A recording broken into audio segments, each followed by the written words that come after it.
but I act on it anyway. I don't see gravity, but after years of experiencing it, I'm pretty sure of it.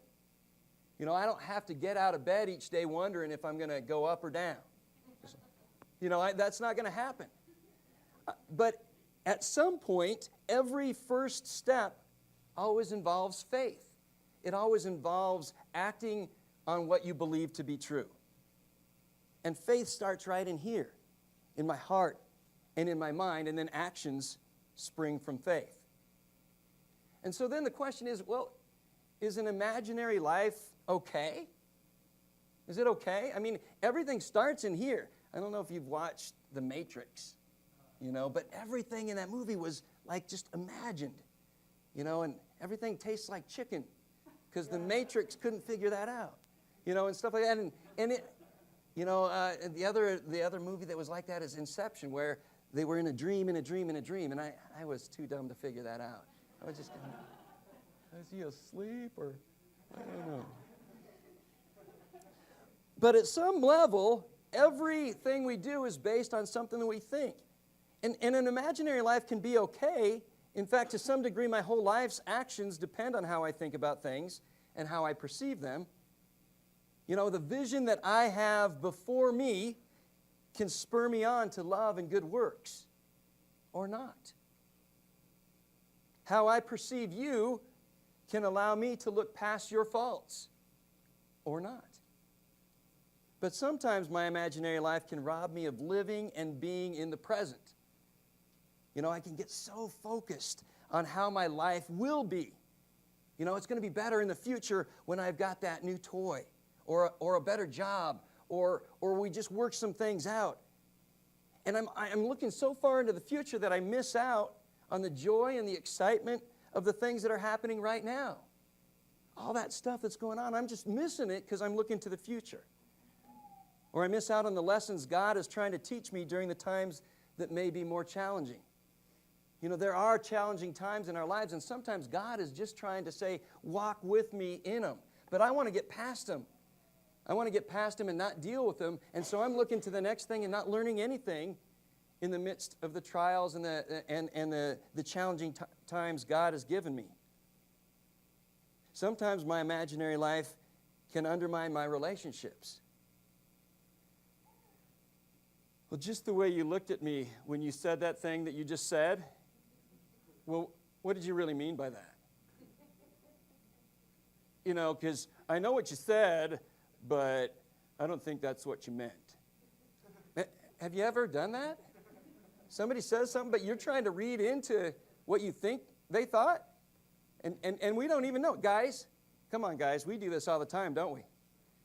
You know, I know you said it was no big deal that I didn't call you if you wanted to go fishing, but you've been acting really weird, man.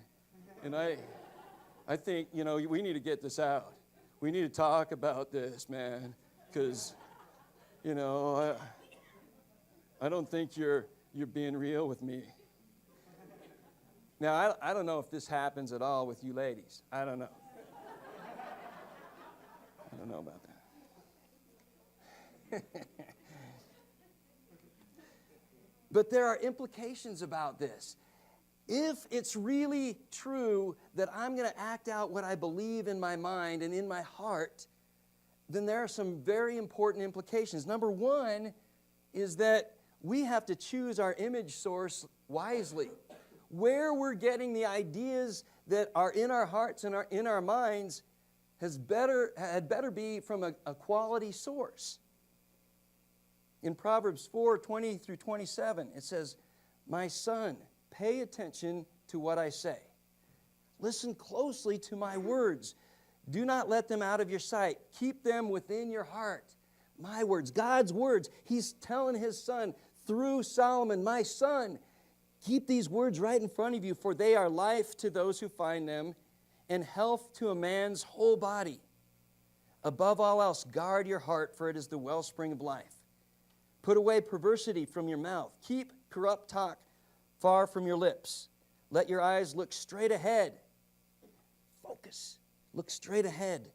"Fix your gaze directly before you. Make level paths for your feet, and take only ways that are firm. Do not swerve to the right or to the left. Keep your foot from evil. God, through Solomon, is saying, you've got to choose your image sources wisely.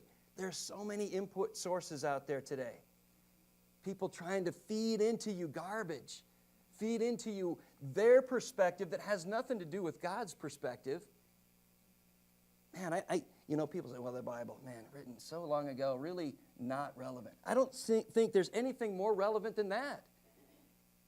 Choose your input source wisely, because it's going to put things into your heart that you're going to act out on later. The next implication I think of that we can see from this is that we who know the truth need to speak truth into the lives of others. We who know the truth need to speak truth into the lives of others. I don't know if you've ever had somebody in your life speak truth or cast God's vision into your life for you. I had that when I was a young man. And I really didn't see myself the way he saw me.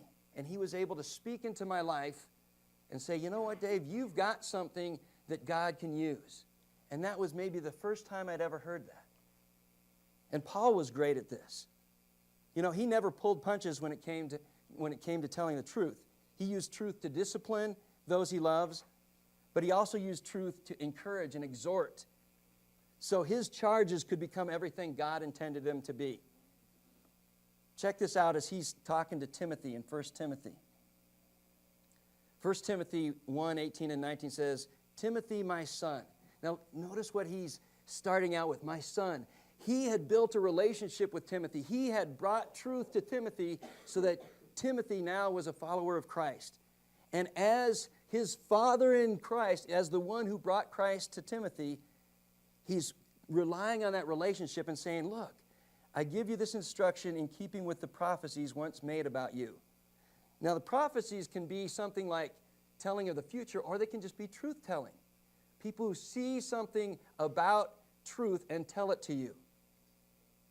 I give you this instruction in keeping with the prophecies once made about you, so that by following them, you may fight the good fight, holding on to faith and a good conscience.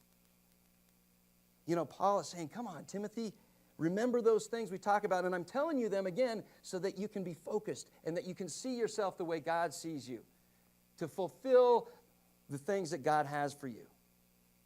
A little bit later in 1 Timothy in chapter 4, he says, Timothy, don't let anyone look down on you because you're young, but set an example for the believers in speech, in life, in love, in faith, and in purity. He's setting a bar for Timothy, saying, yeah, you're young, but you know what? You've got something that God can use. But because you do, you need to set a high bar of behavior